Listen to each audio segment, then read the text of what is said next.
எங்கள் தினசரி அப்பம். மொர்தெகாயை அலங்கரித்து அவனை குதிரையின் மேல் ஏற்றி நகர வீதியில் உலாவும்படி செய்து. எஸ்தர் 6ஆம் அதிகாரம் 11ஆம் வசனம்.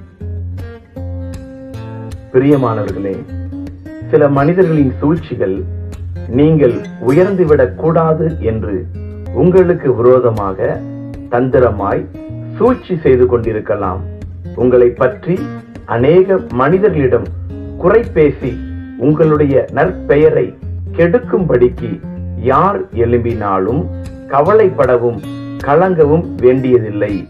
தந்திரக்காரரின் கைகள் காரியத்தை முடிய நடத்தக்கூடாதபடிக்கு அவர்களுடைய உபாயங்களை நம்முடைய தேவன் அபத்தமாக்கி போடுவார். சோர்ந்து போகாதிருங்கள். பிரியமானவர்களே, கர்த்தர் உங்களுடைய வாழ்க்கையை ஆசீர்வதித்து அநேக கண்களுக்கு முன்பாக உங்களை கனப்படுத்தி உயர்த்துவார். உங்களுடைய உயர்வை உங்கள் சத்துருக்கள் காண்பார்கள்.